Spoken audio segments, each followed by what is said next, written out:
Hello, welcome to Walpole United WFC.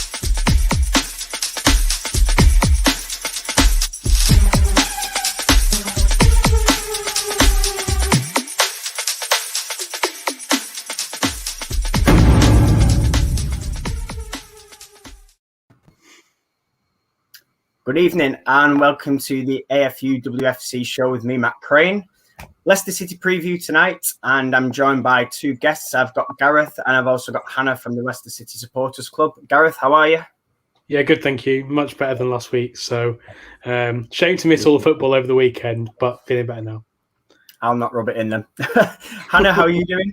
I'm doing great. Thanks for having me back. Oh, it's a pleasure. We were just obviously saying beforehand it's been a while, so it's good to chat football. And obviously, since we last spoke, obviously promotion has been sealed for Leicester. And you've also made your WSL debut, so fantastic. So yeah, as I mentioned, big game Sunday, first one in the WSL at the King Power for Leicester. We'll start there, then Hannah. I think we'll talk about the King Power Stadium first, because obviously Leicester played their last game of the season, but I think to be there now for all the games apart from two, that's got to be a big thing for for the club and for fans, I guess. Yeah, it's huge. I think it's just big for women's football in general too, because we're seeing these clubs. There's not too many that allow their women's team to play at the men's ground, and when we see it, it's for like a special occasion or it's rare. But I was just so happy to see this because I know there's been a super difficult process with the ground, and people have been asking nonstop what it's going to be, and now we finally know. So the King Power is going to be awesome. I think it's just going to really help promote their women's side. And I know that the club is really pushing to help grow the women's team, which is awesome. So I'm excited. It sucks I can't be there, but hopefully soon. Yeah, I was speaking to Joe and James on Saturday. I think we should start a GoFundMe and just get it crowdfunded. We'll speak to players, we'll get everybody involved and just crowdfund you over. I mean, hey. We could only try. Gareth, obviously, we talk about stadiums, and we saw the weekend just gone, obviously the likes of Brighton, Arsenal, Tottenham as well, using their stadiums. It's good to see, isn't it? Obviously, it's not always feasible in terms of, men's matches and juggling fixtures. But, I mean, listen, it's a start, isn't it? And okay, attendances were maybe slightly down, but in terms of promotion and things, I read a tweet from Molly Hudson, and she said, online interactions and views and things are up. So I suppose we can still see it as like a positive, can't we? Oh, yeah, 100%. I think the really interesting thing that I realised this weekend looking at clubs playing at the men's ground is that it didn't necessarily always suit the style of play. So it's going to be interesting to see whether Leicester changed the way that they would normally set up sort of week in, week out, to match playing on sort of an absolutely pristine pitch, because they will not be used to playing on pitches that are that good. So I think we saw Everton really struggled at Goodison, just used to playing at Walton Hall Park, which is in a completely different league. But yeah, it's fantastic, and when the announcement came out, everyone was excited and rightfully so, and really looking forward to getting down there because it's a really nice ground, and the girls deserve to be playing there. Yeah.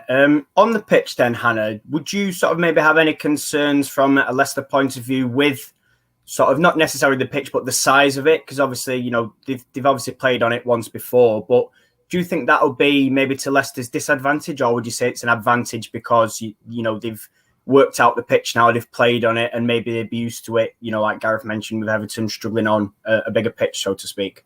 Mm-hmm. I mean, I feel like it's kind of hard to say right now because, like you said, we've only seen them play on that pitch once, but they did beat Charlton on it. So if they're able to win once, I'm sure they can do it again. But it's kind of difficult. I'm not a pitch expert. I don't know much about grass quality or anything like that. But with the size, I mean, I think it's more or less, I wouldn't worry about it because it's still the King Power. And sorry, my mic just fell. Just being able to play on it, I'm sure that players are thrilled about that. I mean, I would be, and I know they are. So I wouldn't worry too much. Like I said, I keep saying it's hard to say right now, but I don't think it'll be much of a disadvantage. They've been training at Beaver Drive for almost a full year now. And if the men's team were training there and then going to the King Power for their games, I'm sure that transitions as well. But like I said, I'm not an expert on this stuff. So we'll see once they play there, I guess. Yeah, and obviously, Gareth, we talk about sort of pitches and the size of it and things, but we noticed, and something you pointed out to me when I was on the way to the game Saturday, a new formation, it seems, a 3-5-2. Do you want to talk to me about that? And then obviously we'll get Hannah's thoughts as well on that in terms of, using the pitch and those wing backs. Yeah, I'm not a massive fan of it as a formation in general. I think it leaves you so exposed out wide. And I think if you look at the three teams that kind of really stood out to me as having played a three at the back, Chelsea lost because Arsenal found a lot of space between the centre-backs. Everton got battered because in the first half, City just found so much space down the flanks. And Leicester, who also lost, not necessarily because of not being able to find space, that was more because of sort of switching off defensively. But the three teams really where it stood out to me, they were playing three at the back, all got beaten at the weekend. So it's not really a formation I think you can play unless you've got like incredible personnel to be able to play there, because it requires your centre halves to be really disciplined and know when to move out and when to sort of switch across. And I just don't think that one game is enough to sort of embed that in as a system. Much rather play a back four. So I guess for Leicester that would probably be maybe Esme and Sam Tierney going back out as fullbacks. But yeah, and it's just not something I'm a massive fan of. I think it leaves too much space for forwards to exploit either out wide or between your centre halves. So in terms of that then, Gareth, on Sunday, obviously from a Leicester point of view, do you see them sticking with it purely because it's only one game and, it wasn't like you talked with Everton. Everton was a disaster, whereas Leicester, they gave it a good go. And like you said, bar maybe one individual error, an outstanding free kick, there was nothing really, massively wrong with it. Do you think they'll stick with it, or do you think maybe they might change because it's a different opposition and maybe, it might be a little bit more of a tough game than obviously Villa was? I'm not sure. I think we've kind of seen last season that when Morgan kind of changes some things and has some ideas, he will stick with them and see how they play out and kind of wait until they work. But then, I think one thing that he's going to do this year, if they're going to have success, is that they're going to have to change the system based on the opposition. And I think he will look at United's strengths, particularly at fullback. And I would say that playing three centre halves leaves you open for those fullbacks getting forward. It leave them open for Owner and for Hannah Blundell getting forward and really kind of exploiting that space. So I really don't know. I think if we were kind of 3 or 4 games in, then he'd probably change it up and do something specific to combat that. But yeah, I'm not sure. It'd be interesting to see what we get. Yeah. And Hannah, obviously, I know, like Gareth said, it's difficult after one game to sort of comment too much on it, but we're going to assume that they've played that way in pre-season because I know Jonathan's talked about sort of getting players used to a system. What did you think then? Because obviously, it was, like I say, it was different to last year's setup. We saw Leicester games last year, and I can't remember too many times there was 3 at the back. There might have been a few games, but sort of what are your thoughts on it? Because it must be interesting, obviously, to step up as well in class, but it's something different, and not many clubs actually do it in the WSL, from what I've noticed. I was actually super surprised because, like you said, last season we rarely saw that. When the lineup came out, I was like, "Oh, that's not like us." So, yeah. And what I was expecting, being the side coming up from the championship, you expect us to sit back and defend like no tomorrow. And when I saw that we had 3 defenders, I was like, that's not sitting back and defending. And so, yeah, it really took me by surprise. And even just some of the players that were selected, I kind of wasn't expecting. I was expecting Ashley Pump to be put out there. And like you said, Asmi would have been great in there as well. But I trust Jonathan. I trust that it worked out. It did in the first half. Unfortunately, we were exposed. in some weaker spots. That free kick, there's no way Kirsty was saving that. No way. And then it came from an unlucky error for their second goal. So there's not much you can do. Will we do it again? That I don't know. I feel like to an extent it worked. It's going to depend on which sides we use it against. Like you said, United might be a bit more of a challenge for us. I'm not sure. You guys didn't seem like too much of a challenge last time. We'll get into that later. I'm kidding. I had to throw it in there. But yeah, we'll see. It all depends on the sides that we're up against, I think. And I think we'll be seeing a lot of different formations throughout the season. I don't know if he was using Villa kind of as a bit of an experiment with new signings to see who flows where and stuff like that. But I don't know what his idea was or his plan was, because I'm not a grass expert and I'm not a tactics expert either. So I trust Jonathan, and I'm sure we'll see a bunch of different things throughout the season. Yeah, I think like you said, Gareth, it's obviously it's what you need to do. I think, we saw sort of United under Casey, and the amount of times you just played the same plays in the same formation and got found out after, say, 5 or 6 games because everybody knew what to do to sort of counteract that. It wasn't great from our point of view. I think the thing that surprised me more than anything was just that you had your three centre backs, and obviously Sophie Barker, Molly Pike in central midfield, and then just 5 strikers. So you had like Shannon O'Brien, Jess Sigsworth, Tasha Flint, Hannah Kane, and Paige Bailey-Gale. So it was like, okay, well, we'll put these 3 defenders on. I guess we should play some kind of midfield. All right, then just all the strikers as well. And you imagine Charlie would probably have been in there somewhere as well if she was fit. So it's just like, you couldn't get many more strikers on the pitch. And I kind of looked at it and thought, where are these people going to play? But it worked in the first half. And like you say, sort of a bit unfortunate and an error in the second half that kind of let them get back in front. But, if Siggy scored that 1-on-1, it's 2-0 and I think more or less game over. So, yeah, it'll be interesting to see what happens on Sunday. Yeah, and obviously that leads me nicely then to the Villa result, Hannah. Obviously, Gareth said, but I actually thought, and I said this, I got absolutely slated for it as well. I thought Leicester were a better team in the first half.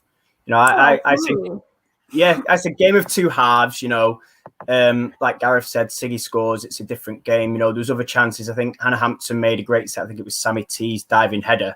Scored a great goal, Hannah Hampton. Threw it in the net. Now, we'll credit that one with Tasha. But, I think few good saves that obviously kept Villa in the game. But what did you make of it overall, Hannah? Obviously, like you said, it was obviously defeats are never great. But, from a Leicester point of view, like Jonathan said afterwards, there was some things that, they did work well, and there was some positive spells in the game as well. I was not expecting us to be as dominant as we were going into it. This is our first WSL game. We're away at Aston Villa. It's a derby. I had no idea what to expect going into this. The last time we played Aston Villa, I believe, was 2019, and we lost 3-1. So, of course, you don't have much to compare it to in the past because it's been almost 3 years. So going into this, I had no idea what to expect. And then seeing how much we dominated in that first half, I was so happy. I was thrilled. And then we got into that second half, and it just felt like everything shifted. Like, I don't know what it was, but we took Sophie Barker off, and then things just changed. Villa came out like a lot stronger, and then we were just kind of, I don't want to say we were sitting back a bit more because we were still taking those chances, but unfortunately we missed a lot of them. LaChante Paul was so close to scoring in that last minute, and I wish she did because I hate Villa with everything inside of me. You can't have everything. So I think overall we did really well. Natasha Flint was crazy. She was phenomenal. I don't know how Hannah Hampton saved, I don't know how she saved that one shot from Flint. And it was unlucky in my opinion. I'm biased, of course, but I kind of agree with Matt. I think we were the better side, but because like I said, Villa exposed us in different areas. That free kick shouldn't have been a free kick, but it went in. There's no saving that, like we said. And I was I don't want to be that person, but the referee was pretty disappointing on both sides for me. But what can you do? The game's over. I'm just happy we're in the table on the WSL. That's crazy. We're in 8th, but we're in the table in the top division. You'd take that. Yeah, So, absolutely.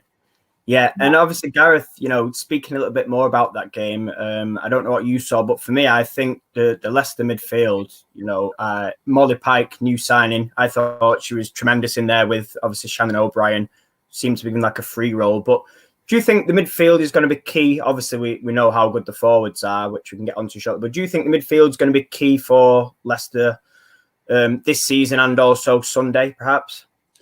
Yeah, I think Sunday, definitely. Games are won and lost in midfield. We saw when we went down to Coventry last week, we saw that they had the firepower. They just couldn't link their midfield to their attack. So I think that's going to be the really important thing. We know Leicester have got this squad that can score goals. We saw it firsthand in May, but we'll get onto that. So I think, if you imagine that Sophie Barker is going to play most games, and you imagine that pairing will be with Molly Pike again for most games. If they can play out in that first half, and Shannon O'Brien, I think, will kind of really be that linchpin between the midfield and the attack, or Devlin when she plays in there as well. That's the key role, and I think if she's busy, she never stops running. And if that's the case, then we're going to need to be pretty solid at the back and particularly organised in midfield. Otherwise, they're going to get chances, and you don't need to give Tash Flint too many chances before she takes one. And I think Siggy has a point to prove, and what a game to score her first competitive goal for the club would Sunday be. So, there's nothing really that kind of John doesn't really need to do a team talk. He's kind of already done for him. Let's go and prove that May wasn't a fluke and Siggy go and score against your old club. Bang, there you go, it's done. So we'll see. But yeah, the midfield battle is key. It always is, but I think particularly on Sunday more so. Yeah, and we may as well go into forwards, and I'll let you, obviously, Hannah, talk about the forwards. Tasha Flint, everybody knows what sort of Tasha can do. Played in the WSL before, scored goals in the WSL before, repeated that again on Saturday, and like we touched on, probably could have had a couple more at least. Jess Sigsworth as well. What did you make of her? Obviously, firstly as a signing, and secondly on Saturday, sort of a performance, because her work rate, I said it at United, her work rate is phenomenal. It literally, the amount she gets through in a game of running, let alone everything else, is just insane. But I'll let you give your thoughts on your front line. Sigsworth has been awesome. We've only got to watch her once since all of her preseason games were behind closed doors. But she was phenomenal to watch. And I know a lot of us were kind of nervous because Flint is she's our striker. And when we had Sigsworth come in, I know a lot of people were nervous of, is Flint going to be dropped? And now we're seeing those two link up so well. We see Flint drop back to help put things forward for Sigsworth and vice versa. They just work so well together. And I think it was against Liverpool that she scored a hat trick in preseason for us. So I can't complain. She's really great. And I know that she's definitely going to help us this season. And I can't wait to see her against you guys. I think that'll be fun. Her and Abby McManus or Charlie in the mix too. If those three can score, that'd be great. But you never know. Those two working forward have been great. And I think Hannah Kane was really good for us on Saturday as well. In that first half, she was really pushing forwards, really moving forwards. And the amount that she was running and at the speed she was getting to, I know she had a crazy injury that put her out for so long, but you cannot see that anymore.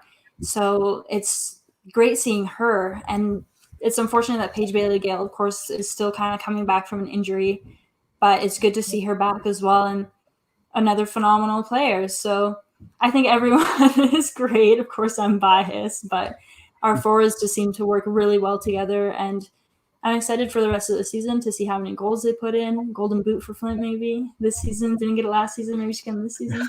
Who knows? But I know a lot of fans are not going to be happy with me saying that.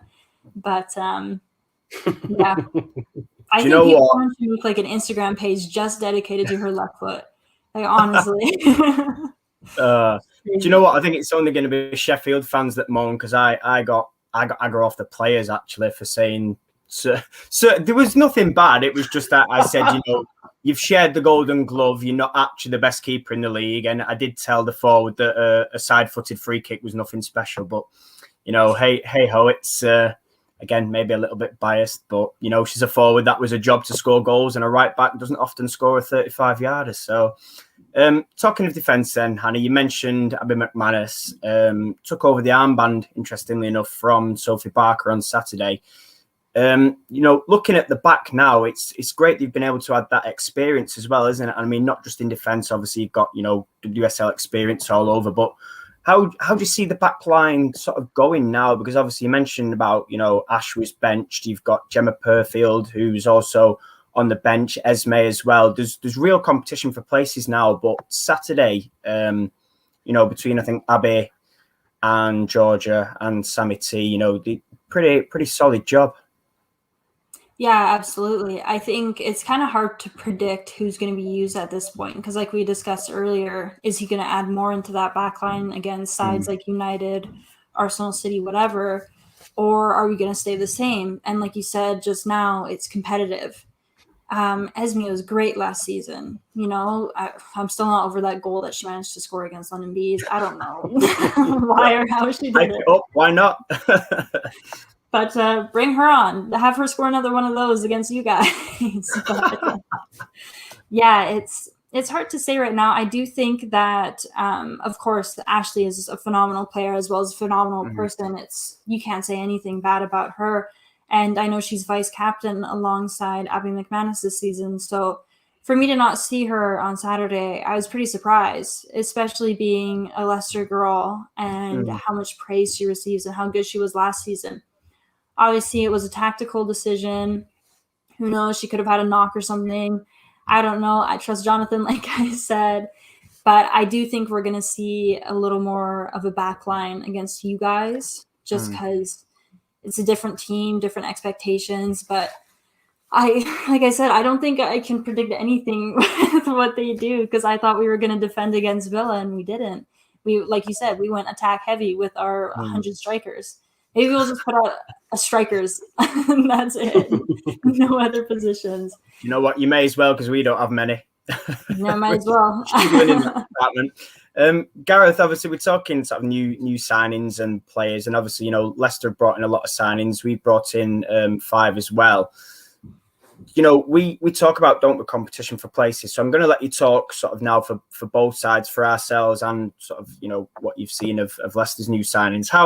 How important is that, you know, to sort of implement? You know, do you think that, you know, Leicester played, I think it was 4 on Saturday, 4 new signings. So obviously, you know, the core of the team from last year, we seem to throw in, I think it was 4 as well. Do you think that would be right, or would you go mainly experience and possibly throw the lot in and sort of let them gel? Pick whichever team you want first. I'll start with United. I don't think I changed too much, to be honest, from Friday. You know, I think we looked really good enough. Well, we looked really good from about 25 minutes onwards. I wasn't sure about Tooney kind of playing as a false 9, but it worked. You know, she kind of was there and brought other players in around her and kind of involved other players rather than, I think last season we saw her being on the forefront and scoring goals, whereas, you know, that ball through for Hansen for the first goal was like perfectly weighted, like genuinely couldn't have been a better ball. And then the work on the edge of the box to kind of find the space and play the sort of ball back to Ona for the second goal was great. So, you know, I think she didn't necessarily get a lot of the credit that maybe she might have deserved for that game. So I'm not sure. Maybe about changing too much there. Maybe start Lessie, but there's not really a huge amount I'd change. I mean, I prefer having a left-footed left back and a right-footed right back, so maybe swap the full-backs over. But aside from that, nothing really. It worked. So why change a winning side? For Leicester, I think, go with your best 11. Whether that's, 2 or 3 new signings, whether that's all of them, I don't think it really matters. I mean, it's not all of them. But yeah, start your best 11 in a system that suits. And I'm not convinced yet on a sort of a 3-5-2. Yeah, that is the right amount of players. I'm not convinced too much on that. But yeah, I'm not really sure who I'd start over the others. Some of those players I've not seen a huge amount of. You probably know more than me. I'd probably definitely start Barker and Pike together again in central midfield. And then either sort of Shannon or Charlie just behind the strikers. I'm not sure I changed too much there. It just, I think the change would come. Do you play a 4 at the back or a 3 at the back? For me, the main concern from a United perspective is Hannah Kane. I think last time Leicester played at the King Power, she was everywhere and absolutely smashed it. So, hopefully, I mean, there will be no confetti this time, so there won't be that photo again. But hopefully there's not a recreation of her jumping for joy after scoring the second. Or ripping us apart like she did at Lee. Well, yeah. We're going to get in trouble, me and you, for this. But, so, Hannah, obviously, we just talking there, about things and sort of signings. Would there be any more you'd add in? I mean, obviously, you mentioned about trusting Jonathan and sort of, being generally happy with Saturday, obviously, barring the final score. But would there be any more sort of players you'd put in there, or is it just a case of trust the manager and sort of see what happens and what you get? Well, I love everyone, and I want everyone to play.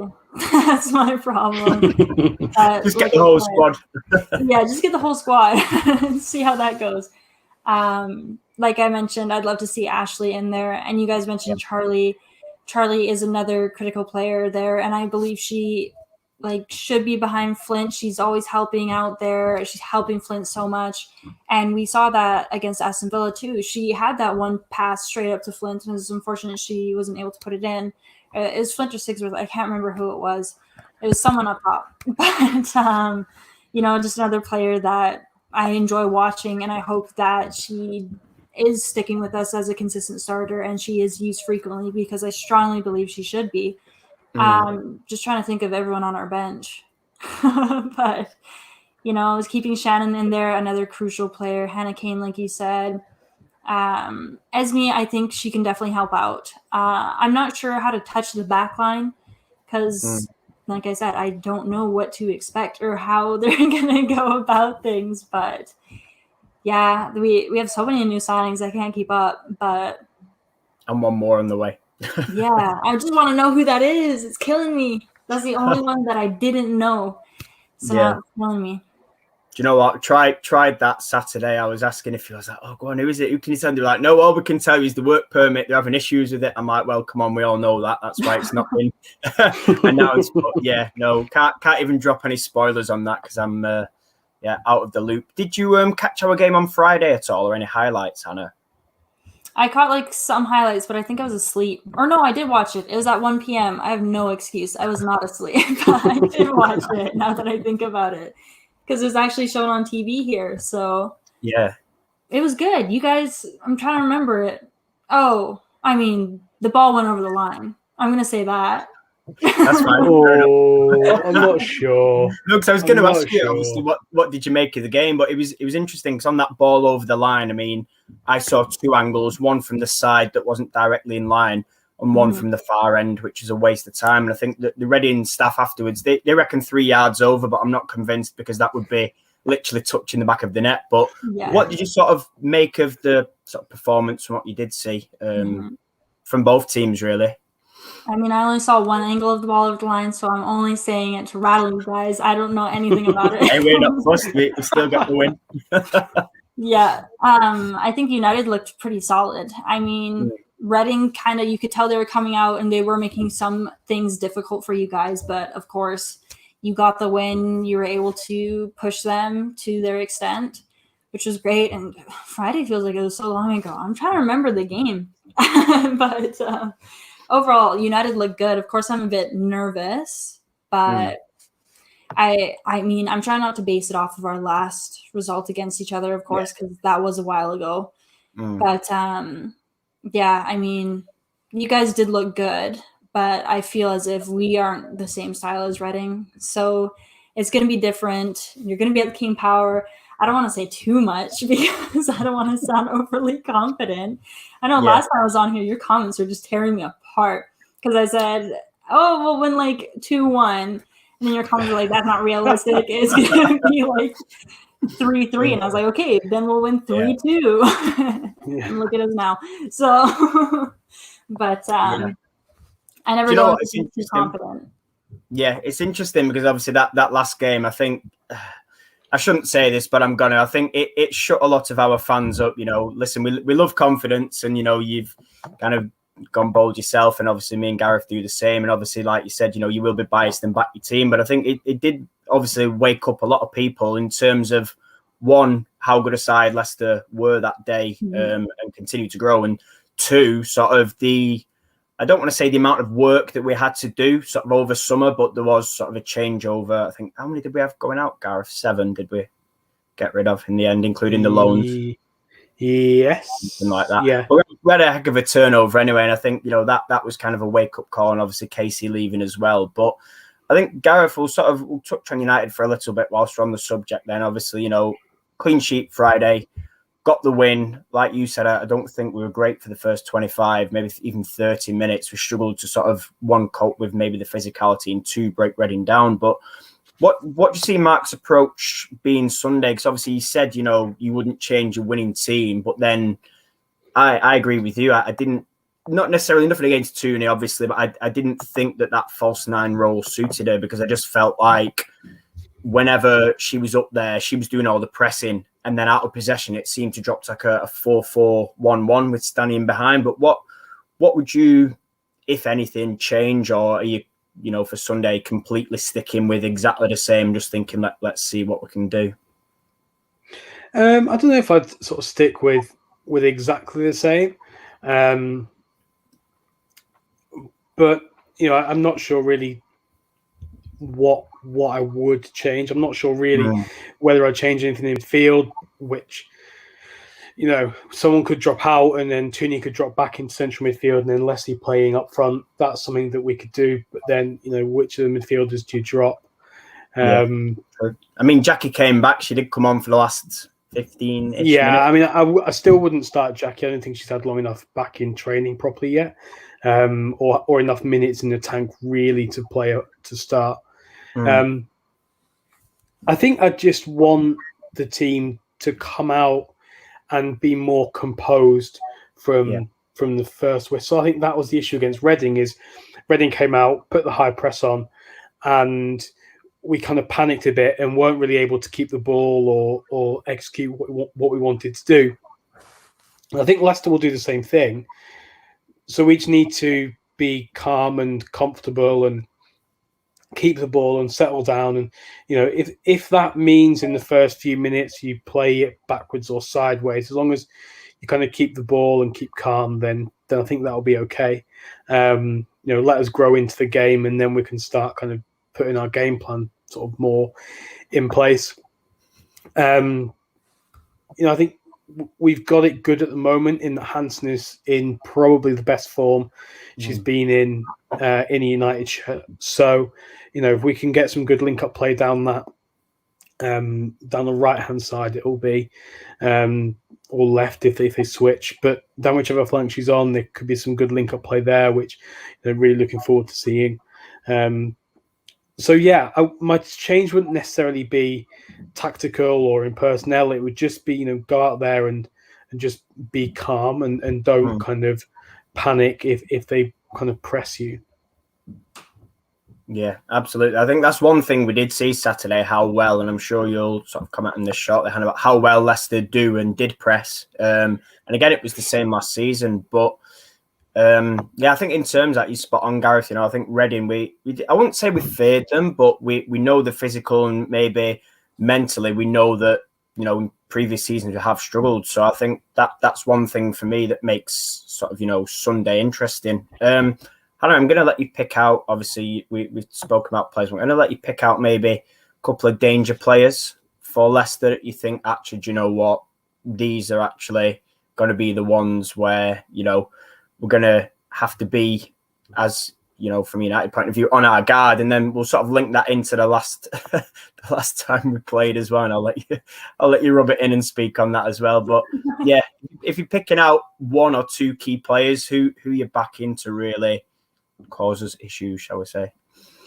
Well, of course I want to say Tash Flint just because she's constantly on fire and she's constantly wanting to put in goals. So that's a player I think you should watch for. But if I'm remembering it, Sigsworth was the last one to score against us competitively.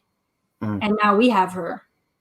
So we have 3 of your former players. And I know that Charlie told me a while back, there's nothing she likes more than being United. So we'll see.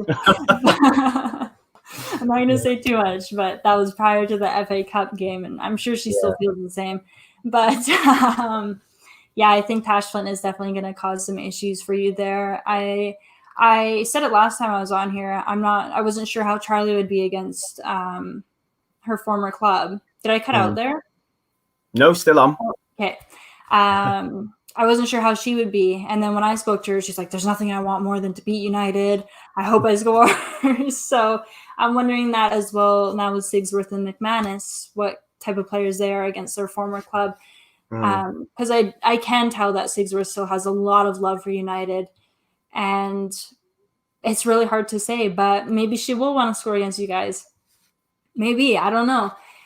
Maybe McManus will just come up from the back somehow or pull at Esme and just slam it in from way back there, but that'd be great. But no, I genuinely think that Tash Flint is someone you're going to have to watch for. Yeah. Gareth, do you want to pick out 2 Man United players? I know you talked about Hansen. Are you going to stick with her and maybe somebody else, or are you going to hype someone completely new? I think you're on mute there, pal. Try again. I'll try again. I am going to stick with Hansen, and I'll say Hannah Blondell as well, because I think she looked in the first half, particularly when we weren't playing overly well. She was the one that was always looking to get the ball and make those positive drives forward. And in the first half as well, before the goal, whenever anything positive was happening, it was always through her. So I think those two, if Blondell plays right back again, can cause a lot of problems on that right hand side. I think after her goal, Ona kind of got the credit. But I think kind of offensively, before then, she hadn't really contributed a great deal, was kind of just another player playing well rather than a standout. That won't be popular to some people. But I think Blunder was the better fullback on Friday. And I think on that right-hand side, they could really link up and it'll be an interesting matchup, I'm sure. Yeah, I think like you say, it was interesting actually because the fullbacks for me didn't necessarily get the praise they deserved on Friday. I think, out of the whole team, that was, the defence, as, we saw last year, was on and off. It started off on fire till January and then completely collapsed. So that's going to be interesting, compared to sort of the last game. Hannah, apart from the obvious, and I know it's going to be blatantly obvious, what would you say has changed since obviously the last result? Like I say, it's kind of a little bit obvious in terms of like new signings and things, but what, you mentioned before, it'll be a different game, obviously different players for yourselves and ourselves, but what sort of, if there's anything else you could maybe add to that and sort of summarize what you're sort of expecting, or what do you feel has changed now? Mm-hmm. I definitely think that Jonathan's expectations have kind of changed a bit. Maybe. I'm not sure what his expectations were last season. Of course, winning the league was his goal and the club's goal. But I saw Sophie Barker, I think she was talking with Sky, saying that he has incredibly high standards for all of them. And she wouldn't say where specifically, but it's to aim high in that table. So I think that there's that change kind of, because I was expecting, for them to just kind of say, let's do everything we can to just stay up. I had no idea that he'd be telling them, like, let's go big. But that's great to have, because then you're aiming high while also having that staying in the table, staying in the league expectation. So that's kind of what I was going for thinking about it. But I'm not a player, so I don't know things that well. But I think that's definitely a change. And I think the fact that they've been given the King power now has also helped give them a bit of that boost that they may have not had last season. And it's given them a bit extra of that backing that they already had, but now it's even more. And I feel like there's more value for them in a way. They feel more valued by the club.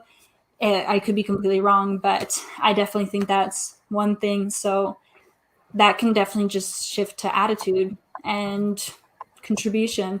So I think that there's a lot of positivity around there. And of course there was last season as well. They were given Beaver Drive. They were given the King power for that last game. And now it's just getting better and better and better. And I think that as they continue seeing this, it's just going to be, let's play for everything here. There's nothing to lose. We have the facilities, we have the ground. Let's just go all out. And of course we have new signings, but we haven't seen all of them yet. So those are changes as well.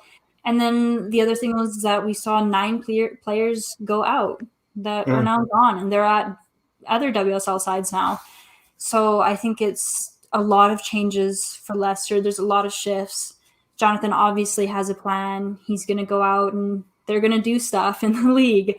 I think we're going to surprise people, but I also don't want to say too much, because if we don't, then I know your watchers, your viewers are going to come back and say, look at this. Yeah. But, I think there's a lot of changes, but I think there's a lot of positive change. So I think there's not too much that's different, but yeah.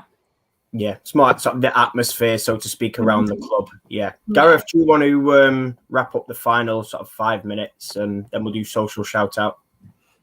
Yeah, so interesting you touch upon not wanting to say too much, because I'm going to ask anyway.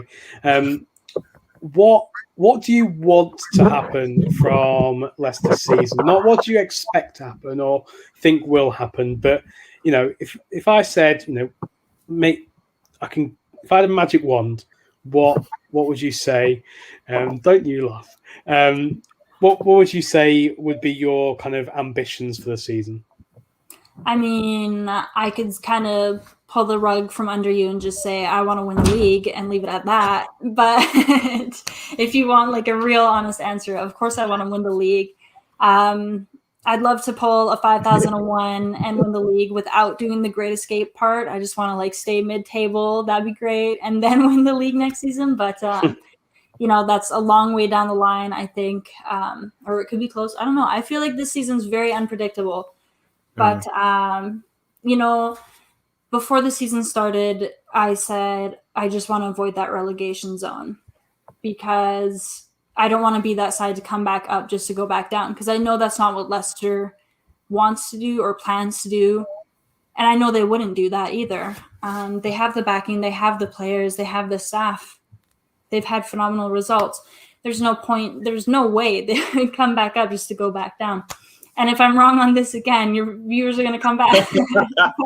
I don't see that happening. So I said mid-table would be great. I mean, I feel like 5th or 6th would be a dream, but even just sitting in 8th right now, I'm having a good time. It's only been one game. I'm like, I like this spot. So I know the players in the club probably don't want to be there. They want to be higher up, but that mid-table spot I'd be really happy with. Matt, as a Leicester fan yourself, what are your ambitions? Now you're going to get viewers telling me. That's because you don't have your shirts behind you like last time. You're going to get me absolutely shocked, Not Gareth. that, I what did I say now? I think I said 7th. I can't remember who I was talking to or when or where. It was on one of these shows we did. And I think I said 7th, and everyone gave me stick for that. That was like, other fans or, United fans. But I genuinely do. I look at sort of, obviously, take Saturday, for example, there was more shots from Leicester, more possession, more tackles gone in, more shots on target. We were speaking, or Natalie was speaking to Carla Ward afterwards, and she said, she was not happy at all with their performance. So, and they won. It just shows, So I think, I don't see why Leicester can't, beat the likes of Villa at home. I think they can give Spurs a game. Reading are nothing special. I don't think they've got too many out-and-out goal scorers. And I think I wrote off West Ham and Birmingham City completely as like the bottom 2 spots. So obviously based on that, and let's not forget Brighton. Brighton have improved for me, and Brighton probably could potentially sort of nick 6th. I think Everton will be 5th, and I'm putting us 4th. But listen, that sort of bottom to mid half of the table is going to be very interesting. I think, something I was talking to a couple of the Leicester players Saturday, it's just about taking chances. I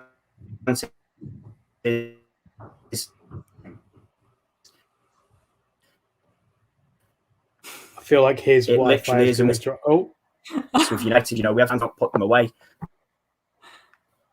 Sorry, am I back? You are, yeah, you're back. You kind of disappeared and then sorry, I'm just saying million miles an hour. It's just it's basically That's about fine. being clinical. Was what I was trying to say. So we'll move on, and Hannah, I know you don't like this, but I'm going to ask you for a score prediction. You know what? I think I'm okay with it this time, because last time I did a prediction is my very first prediction, and I was right. So I think your channel is good luck for us. Last time was 3-2. I feel like, judging after Villa compared to when we last played you guys, we went a lot heavier on attack. So I think I'm going to say, I'm trying to remember which players you have that I'm scared of. Leah Galton? Leah Galton, maybe? Yep. Yeah. I only know that because a couple of players have said, "Oh, is Leah fit?" I'm like, "Yep, she's back." Let's see. Prediction. I know Hannah Kane's waiting to do that worm celebration. I'm sure, as much as she loved scoring against you guys last time, I'm sure she'd love to whip it out at the King Power against you guys this time. So I think she'll put one in. Tash Flint, of course. Jess Sigsworth, maybe. I don't know. I'm going to say it's going to be tough. So I'm going to go with 3-2 again. Matt? I'm going to say a 2-1 United win. I just think, I think the 3-2 is possible, but I just think it's going to be a lot closer. I just don't think there'll be much in it. I really don't, talked a little bit about our defence and it's improved before. And I just, I'll probably be wrong on that because I was wrong last time, but I'm going to go for a 2-1 United win. What about you, Gareth? What you going for a draw? Going to sit on the fence? People have asked me who I'm going to support, and I've jokingly said whoever wins. But I've already got enough stick for buying a season ticket, so I'm going to say a 2-1 United win as well, just so I can try and save some kind of face. But it doesn't. If it was 2-1 Leicester, it wouldn't surprise me either. So, but no, just because I think we've started strongly, and I think we'll take that momentum into the game with us. So I'll say 2-1 United. I just realized that I said 3-2 over you guys, and I completely forgot that we just lost 2-1 to Aston Villa. Everyone's gonna come after me, but you can revise it if you want.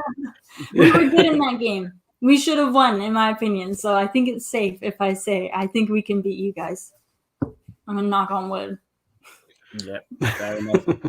Gareth, you got anything to add before we do a quick social shout out? Or no, nothing else really.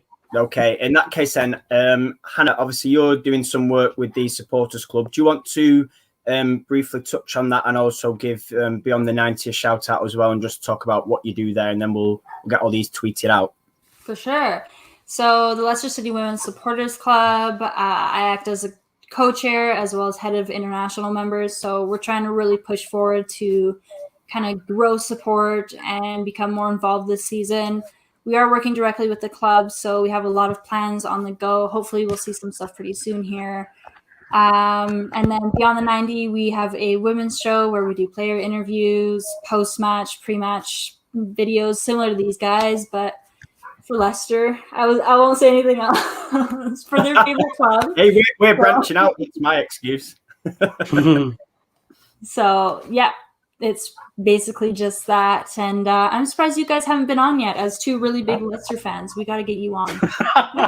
I mean, listen, the DMs are always always open, but yeah, we'll see. Like I say, it was good to caught up with James and Joe on Saturday. It was good to just chat. It was just interesting, like the things that obviously you mentioned, you had plans and that, and we'll not give anything away. But yeah, it's good to see, that obviously the game's moving forward, and you're promoting, like you said, your club, and obviously working with them, and you're also nominated in the FCAs like ourselves as well. So I'm going to shout out both channels, because I think in our sort of 12 months of doing it, I think I don't know if you're 12 months onto it, but in a short space of time anyway, it's come a long way, and it's great that both ourselves and obviously Beyond the 90 have been nominated. So yeah, fantastic. Thank you to you both for joining me. I know, Hannah, you've got a few other commitments, so I appreciate you squeezing in your time for us. Of course. Back tomorrow with Natalie's show. She's talking about the Spanish League.